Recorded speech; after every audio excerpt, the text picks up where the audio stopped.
Ladies and gentlemen, take a seat and grab some popcorn because Xbox isn't playing around anymore.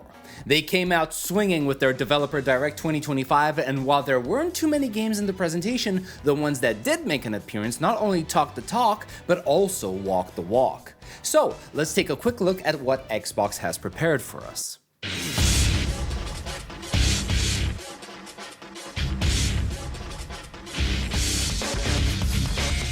Starting off strong, we have the newest entry into the Ninja Gaiden series. After more than 10 years of waiting, Team Ninja and Platinum Games announced Ninja Gaiden 4. It's exactly what you would want from a game such as this. Fast-paced, action-packed combat focused around the ninja arts. This time, we'll be leaving the mantle of Ryu Hayabusa behind and take on the role of Yakumo, a ninja master from the Raven Clan, whose mission is to prevent the revival of the Dark Dragon and save the world from the devastation it will bring. The story is set in a futuristic sci-fi version of Tokyo, where we'll be fighting both human enemies that have this cybernetic samurai design, as well as enemies of a more mythical nature. You can expect Ninja Gaiden 4 to come out in the fall of this year, so there's quite a bit of time to wait. Luckily for you though, if you have Xbox Game Pass, then you can download and play Ninja Gaiden 2 Black right now. This is the definitive edition of Ninja Gaiden 2, which was originally released back in 2008 and has enhanced graphics with the use of Unreal Engine 5. So, don the mask and play the role of Ryu Hayabusa while you wait for Yakumo to make his appearance. Next up is South of Midnight by Compulsion Games, a third-person action-adventure that has you playing as Hazel, a newly formed weaver that will deal with supernatural threats and cleanse the spirit world. Throughout your adventure, you will encounter all sorts of fabulous beings inspired from folklore, some friendly and some not so much. You'll be able to use different magical weapons such as a spindle, 2 weaving hooks, and a distaff. There will also be parkour elements present in the game that allow you to swiftly get from one place to the next, as well as magical abilities like push, pull, and weave that will be useful in combat. The main enemy type you'll be fighting against is called the Haint, which are these distorted tree creatures that are covered in black sludge. You will also be able to enhance Hazel's combat style by upgrading her abilities, unlocking new effects. I think that the world of South of Midnight is quite charming and well designed, but if there's one thing I don't like about the game is the fact that it seems to be inconsistent in its frame rate. I think this is a stylistic choice on the devs' part, where they want to have this stop-motion style of movement in their cinematic, but in other cutscenes, the motion is fluid, without any interruptions. Neither of these styles bother me per se, but the constant change from one style to the other can be a bit jarring. Pick your struggle, guys. South of Midnight comes out on the 8th of April 2025. This next title is something I've been following for quite a bit.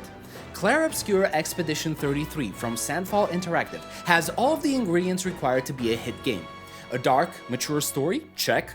A beautiful and mysterious supernatural world? Yes. Spectacular turn-based combat? You bet. Highly customizable characters that can play any role? Say no more, I'm in. Expedition 33's story revolves around a world-ending threat known as the Witch. Every year, this witch writes a number upon a monolith, counting down to the end of the world. Once a number is written, all humans above that age mysteriously die off. You are sent on an expedition with a team of characters to try and put an end to the witch before she manages to kill everyone. The world of Expedition 33 is set in a fantasy version of 19th century France, and is much bigger than I anticipated, so there will be a lot to explore and discover, like, for example, the guest roles, which are these funny creatures that meditate through battle and can become your allies either by aiding you in combat or by helping you traverse the land. Combat will feature a mix of turn-based combat and active QuickTime events that will allow you to reduce damage and launch counterattacks. The characters you will play as are highly customizable, each having around 20 skills and hundreds of passives that they can equip. Build crafters, rejoice! Clair Obscur Expedition 33 is slated to release on the 24th of April 2025.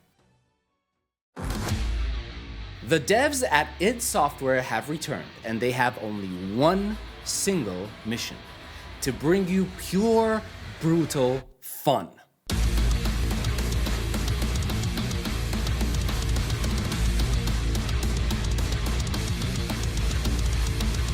Doom: The Dark Ages will be a prequel to 2016's Doom and will completely push the boundaries of what the old boomer shooter is capable of. Their philosophy designing the game this time around was focused around the idea of stand and fight, and not only can I see that oozing from the footage, I can also feel it. In this new entry, it seems that we'll be able to traverse an open world, finding secrets and upgrades along the way. I don't know exactly how large this new open world will be, but I am very eager to find out. Since we're in the Dark Ages, you can definitely expect your weapons to match the time period. You have new additions in your arsenal in the form of the shield saw, turning you into a monstrous Captain America, an iron flail, an electrical gauntlet, and a little something called a doomspike mace. Of course, you'll have new guns to look forward to as well, and you can be more than sure that they will do more than a fine job in helping you rip and tear. But that's not all. The peeps at id Software want to take your power fantasy to the next level, and oh boy will they deliver. You'll be able to take to the skies on a cybernetic dragon, blasting your enemies apart or crushing them to a bloody pulp while piloting your very own Atlan mech. In the music department, I'm sad to say that there will be no Mick Gordon, but it does sound like we'll be able to enjoy a great soundtrack regardless if the presentation is anything to go by. Lastly, there will be a much bigger focus on story and storytelling, putting the Slayer in the spotlight where he belongs. I cannot wait for this game's release, which is on May 15th, 2025. I sat through the presentation like an excited little kid in a candy store full of everything that I could have wanted, which is a feeling I've not had in a long time. I'm also afraid that my excitement may have been a bit too much, however, and I may have scared some neighbors.